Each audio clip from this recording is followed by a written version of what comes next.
ہمارا گزارا نہیں ہے نبی کریم صلی اللہ علیہ وسلم کے بغیر، ان کی محبت کے بغیر ہمارا گزارا نہیں ہے، ان کے ادب کے بغیر ہمارا گزارا نہیں ہے۔ اسی آیت کے آخر میں پیغام دیا اللہ تبارک و تعالیٰ نے، ایمان بھی ضروری ہے، دین کا کام بھی ضروری ہے، لیکن درمیان میں فرمایا عز روح، ان کی تعظیم بھی ضروری ہے، ان کی تعظیم بھی ضروری ہے، ادب بھی ضروری ہے۔ ادب کو ملحوظ رکھ کے ایمان کی تبلیغ کرو، ادب کو ملحوظ رکھ کے دین کا پیغام عام کرو، ادب کو ملحوظ رکھ کے ان کے قرآن کریم پر پیغام عام کرو تو کامیاب ہو جاؤ۔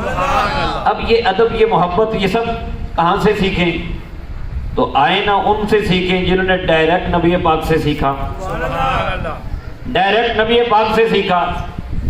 دیکھیں نبی کریم صلی اللہ تعالی علیہ وسلم کے عاشقوں کی بات کہ حضور علیہ الصلوۃ والسلام پر اپنا سب کچھ نثار کرتے تھے۔ یہاں پر مجھے حضرت معاویہ بن حکم سلمی رضی اللہ تعالیٰ عنہ کا وہ قول یاد آ گیا۔ انہوں نے ایک طویل حدیث میں ایک بات کہی تھی، میں صرف وہ جملہ بولتا ہوں۔ انہوں نے کہا کہ بی ابی ہوا و امی، بی ابی ہوا و امی، میرے ماں باپ ان پر قربان ہو جائیں، ما رأیت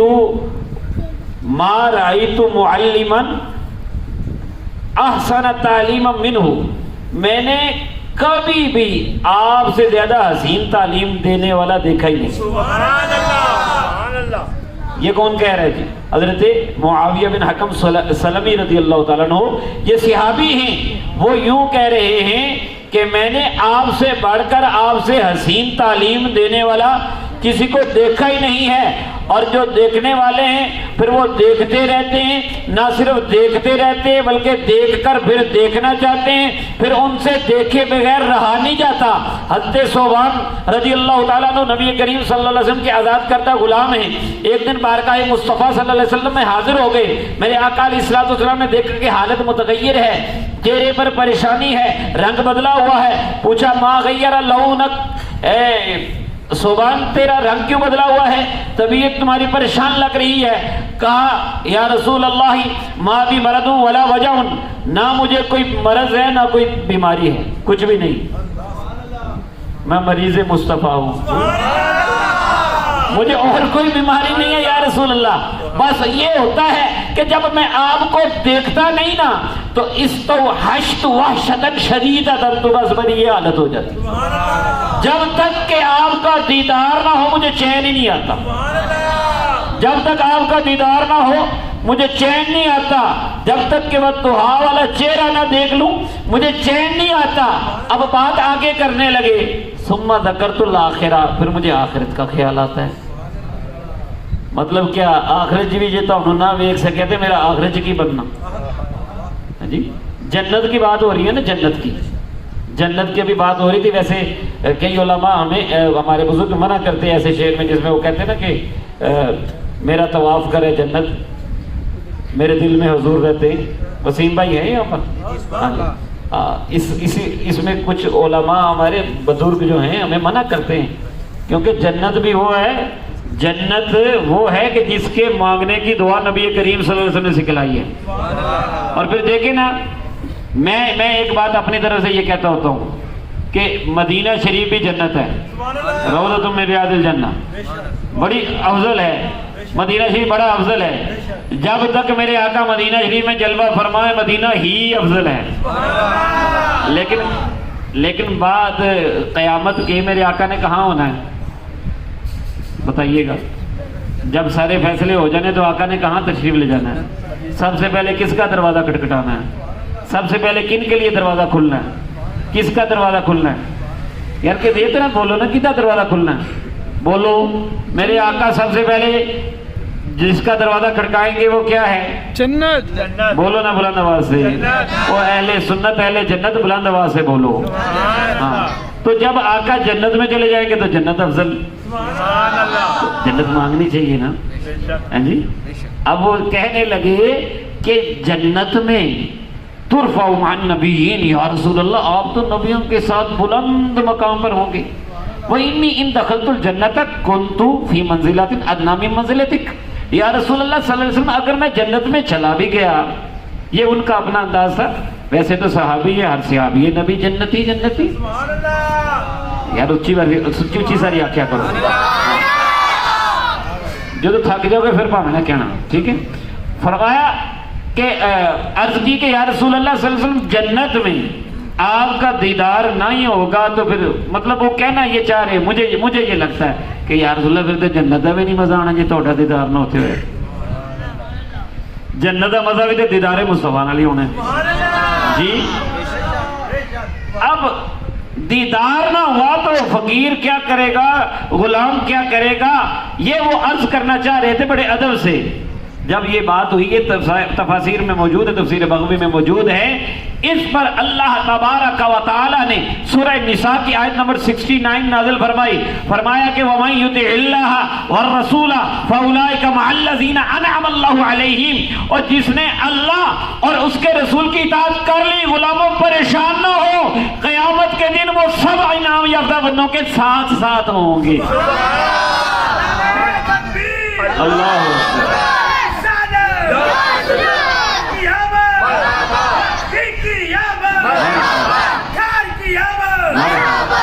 بھائی جنت میں ساتھ ہوں گے. آگے تفصیل بیان کر دی, انعام یافتہ بندے کون سے, کوئی یہ نہ سمجھے کہ عام انعام یافتہ بندوں کے ساتھ. نہیں غلاموں, تم جو تڑپ رہے ہو کہ جنت میں دیدار مصطفیٰ نہ ہوا تو کیا ہوگا, تڑپو نہیں. من النبیین والصدیقین والشہداء والصالحین.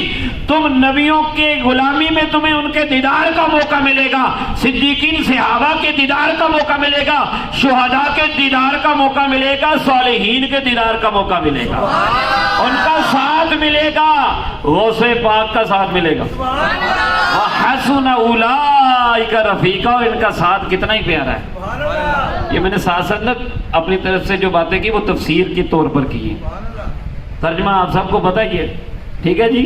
تو نبی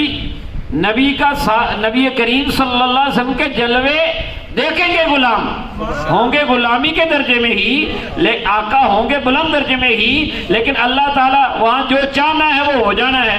اللہ نے اپنی شان کے لائق جیسے چاہنا ہے محبوب کا دیدار کرا دینا ہے, محبوب کا دیدار کرا دینا. حضرت انس بن مالک رضی اللہ تعالیٰ عنہ آپ کے وصال کے بعد, اب ان کی اگر تفصیل بیان کر تو لمبی بات ہو جائے گی. بہرحال 10 سال نبی کریم صلی اللہ علیہ وسلم کی خدمت میں رہتے ہیں, وصال کے بعد بھی تصور میں رہتے ہیں, تصور مصطفیٰ میں.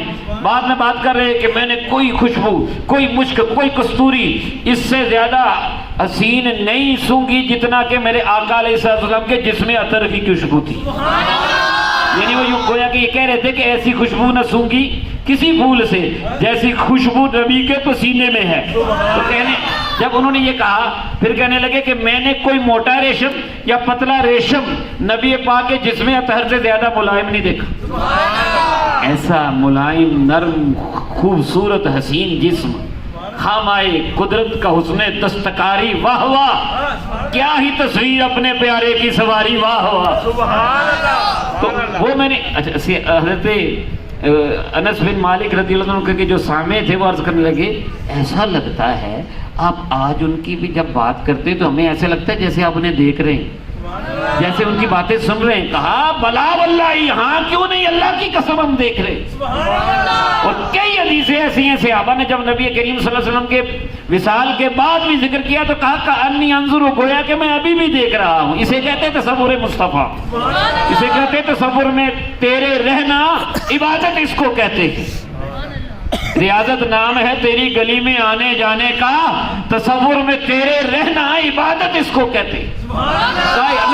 میں دیکھ رہا ہوں, اور میں دیکھ رہا ہوں, اور میری تمنا ہے کہ قیامت میں بھی, اور مجھے یقین ہے, بلکہ تمنا نہیں, ارجو صحابی کا کہنا ہے, وہ یقین کے معنی میں ہم لیتے ہیں کہ مجھے یہ یقین ہے کہ قیامت میں بھی مجھے دیدار مصطفیٰ ہوگا. اور میں عرض کروں گا خوئی دی مک, یا رسول اللہ آپ کا ادنا غلام, خادم کی تصغیر خوئی دی, آپ کا ادنا غلام حاضر ہے. دنیا میں بھی کہا کرتے تھے یا رسول اللہ یہ ادنا غلام انس ہے, قیامت کے دن اس کی شفاعت کیجئے گا. نبی پاک نے فرمایا انا فاعل, ہاں میں کروں گا تیری شفاعت. پیش حق مجدہ شفاعت کا سناتے جائیں گے, آپ روتے جائیں گے, ہم کو ہنساتے جائیں گے. تو بھائی جنت کی بات ہوئی نا, مزید کروں بات جنت کی تھوڑی سی. جنہیں جنت جانا ذرا بلند آواز سبحان اللہ کی. ایک اور صحابی ہیں حضرت ربیعہ بن کعب اسلمی رضی اللہ تعالیٰ عنہ وہ بیان کرتے ہیں، کہتے کنت ابیت مع رسول اللہ صلی اللہ علیہ وسلم. کیا سعادت ہے ان کی بھی، اصحاب صفہ میں سے اور نبی پاک کے قریب رات گزارا کرتے تھے. سبحان اللہ. کنت ابیت مع رسول اللہ صلی اللہ تعالی وسلم، میں نبی رحمت صلی اللہ علیہ وسلم کے قریب رات گزارا کرتا تھا. فاتیتہ بوضوئہ وحاجتہ، ایک دن میں ان کی بارگاہ میں جب ایک رات، بلکہ اس رات کا ہی وقت ہے نا، ایک رات میں ان کی بارگاہ میں جب حاضر ہوا ان کے وضو کا پانی لے کر اور ضروری اشیاء لے کر، تو آقا دو عالم صلی اللہ علیہ وسلم کا دریا رحمت جوش پر تھا. تیری رحمتوں کا دریا سر عام چل رہا ہے، مجھے بھیک مل رہی ہے، میرا کام چل رہا ہے. وہ کہنے لگے کہ نبی کریم صلی اللہ علیہ وسلم نے فرمایا سل، مانگ. حدیث کے اتنے الفاظ ہیں، مانگ، لیکن عموم ہے نا، مطلب یہی ہے کہ مانگ جو مانگنا ہے. مانگ کیا مانگتا ہے؟ مانگ. اور اسی پر اعلیٰ حضرت نے کہا تھا کہ مانگیں گے مانگے جائیں گے، منہ مانگی پائیں گے. میرے آقا میری سرکار میں نہ لا ہے نہ حاجت اگر کی ہے. لا میں نہیں، میرے آقا نے نہیں کبھی نہیں کہا. صرف ایک جگہ میرے آقا نے نہیں کہا ہے، اشہد ان لا الہ الا اللہ، بس. پھر کوئی بھی سائل آیا اس کو نہیں فرمایا. تو کہا مانگ. اب کیا مانگا؟ عرض کی اسألک مرافقتک فی الجنہ. 2 in 1، ایک سوال میں 2 چیزیں مانگ لی. کہا یا رسول اللہ صلی اللہ علیہ وسلم جنت میں آپ کا ساتھ چاہتا ہوں، جنت میں آپ کا ساتھ چاہتا ہوں. جنت بھی مانگ لی، جنت والا بھی مانگ لیا، جنت بانٹنے والا بھی مانگ لیا، کیونکہ تجھ سے تجھی کو مانگ کے مانگ لی ساری خدائی. تجھ سا کوئی غنی نہیں، مجھ سا کوئی گدا نہیں. اور سرکار سے سرکار کو مانگوں گا نیازی. جس وقت یہ آقا نے کہا اور بھی کچھ مانگ. تو بھائی ہم جو دیدار کی باتیں کرتے ہیں یہ کوئی نئی بات نہیں، یہ کوئی یہ نہیں کہ بریلی سے بس پیغام آیا ہے. نہیں، بریلی والے تاجدار نے بھی اپنے تاجداروں سے سلسلہ بہ سلسلہ یہ فیض لیا ہے. یہ ویسے نہیں، یہ پہلے کی باتیں. تو اعلیٰ حضرت رحمت اللہ تعالیٰ علیہ جو دیدار کی باتیں کرتے ہیں یا اہل سنت جو کرتے ہیں تو لوگ پریشان ہو جاتے ہیں. میں ان کے لیے بھی ایک حدیث شریف بیان کر دیتا ہوں. میرے آقا نے ان کی بات کی ہے جو آج کہتے ہیں کہ سنا ہے کہ آپ ہر عاشق کے گھر تشریف لاتے ہیں، میرے گھر میں بھی ہو جائے چراغاں یا رسول اللہ. تو آقا نے فرمایا، میرے اور آپ کے آقا نے فرمایا، بولو صلی اللہ علیہ وسلم، فرمایا من اشد امتی لی حبا ناس یکونون من بعدی، مجھ سے ٹوٹ کر محبت کرنے والے کچھ لوگ ایسے ہوں گے جو میرے بعد آئیں گے. اب وہ کیسے ہوں گے؟ بہت زیادہ نوافل ادا کرتے ہوں گے، ٹھیک ہے، نفل کرنے والے پڑھنے والوں کی بھی بڑی شان ہے. بہت زیادہ روزے رکھتے ہوں گے، ٹھیک ہے، روزے رکھنے والوں کی بڑی شان ہے. بڑی حج انہوں نے کیے ہوں گے، ٹھیک ہے، حاجی کی بھی بڑی شان ہے. عمرے کیے ہوں گے، ہاں عمرہ کرنے والے کی بھی بڑی شان ہے. صدقات خیرات کرنے والے کی بھی بڑی شان ہے. لیکن یہاں نبی پاک اپنے محبوں کی جو نشانی بیان کر رہے ہیں کہ میرا محب مجھ سے ٹوٹ کر محبت کرنے والے کون ہوں گے؟ فرمایا ان میں سے ہر ایک چاہے گا کہ ان کے اہل و عیال کے بدلے، ان کے مال کے بدلے بس رسول اللہ کا دیدار ہو جائے. اس کا ایک معنی محدثین نے یہ کیا کہ وہ یہ چاہیں گے کہ اگر رسول اللہ کا دیدار ہو جائے، موقع مل جائے، ہم اہل بھی قربان کر دیں، مال بھی قربان کر دیں. کروں تیرے نام پہ جان فدا، نہ بس ایک جان دو جہاں فدا، دو جہاں سے بھی نہیں جی بھرا، کروں کیا کروڑوں جہان ہے. اور ایک معنی یہ ہے کہ دیدار مصطفیٰ ہو جائے، چاہے اس کے لیے قیمت ہمیں یہ چکانی پڑے کہ اپنے اہل و عیال بھی قربان کر دینے پڑے، اپنا مال بھی قربان کر دینا پڑے. تو یہ دیدار کی تڑپ جو ہے. اچھا، بات ہو رہی تھی حضرت ربیعہ کی. نبی پاک نے فرمایا آؤ غیر ذالک، کچھ اور، اس کے علاوہ کچھ اور. یہ نہیں کہا یہ نہیں مل سکتا، کہا اس کے علاوہ کچھ اور. کہا ہوا ذاک. عرض کی یا رسول اللہ ایسا ہی کافی. جب اے لب گیا تو پھر کسی اور چیز کی لوڑ ہی نہیں. سرکار کے ہوتے ہوئے کسی اور چیز کی کمی ہو سکتی ہے؟ نہیں ہو سکتی. تو آقا دو عالم صلی اللہ علیہ وسلم نے فرمایا یہ پیغام آپ کے لیے بھی. فرمایا فَأَعِنِّي عَلَى نَفْسِكَ بِكَثْرَةِ السُّجُودِ، ٹھیک ہے ملے گی، لیکن تو کثرت سے سجدے کر کے میری مدد کر، میری مدد کر۔ تو یہ دیدار مصطفیٰ صلی اللہ علیہ وسلم کی طلب کی بات ہو رہی ہے۔ ایک دو اشارے اور کرتا چلو جلدی جلدی، کہ حضرت ام عمارہ رضی اللہ تعالیٰ عنہا نبی پاک صلی اللہ علیہ وسلم کی جان نثار سے آبیہ، جب غزوہ احد میں لوگ کچھ ادھر ادھر چلے گئے اور حضور علیہ الصلوۃ والسلام کی طرف دشمن بڑھ رہے تھے، میرے آقا نے فرمایا میں نے دائیں دیکھا بائیں دیکھا، ام عمارہ تلوار لے کر دشمنوں کو مجھ سے دوڑا رہی تھی، مجھ سے بھگا رہی تھی، میری طرف آتے تھے وہ بھگا رہی تھی۔ میرے آقا علیہ الصلوۃ والسلام نے دعا فرمائی اللہم اجعلہم رفقائی فی الجنہ، یا اللہ ان کو جنت میں، ان سب اس ساری فیملی کو جنت میں میرے رفیق بنا دینا، میری غلامی میں انہیں جگہ عطا فرما دینا۔ تو یہ وہ طلب کی باتیں ہیں، یہ دیدار کے طلب کی باتیں ہیں جس کو پیر میر علی شاہ صاحب رحمۃ اللہ تعالیٰ علیہ نے کہا کہ اے صورت شاللہ پیش نظر، رہ وقت نزات روز حشر، وچ قبر تے پل تھی جد ہوسی گزر، سب کھوٹیاں تھی سن تد کھریاں۔ یہ جو پل سے گزر رہے نا، یہ حدیث شریف میں ثابت ہے۔ حضرت انس بن مالک کو جب نبی پاک نے فرمایا نا کہ میں تیری شفاعت کروں گا، تو کہا کہ یا تو پل صراط پر، یا حوض کوثر پر، یا میزان کے پاس تجھ سے میری ملاقات ہونی ہے۔ تو یہ سارے وہ جذبے محبت کے آپ سب کے اللہ تعالیٰ قبول فرمائے، آج کی محفل بھی قبول فرمائے۔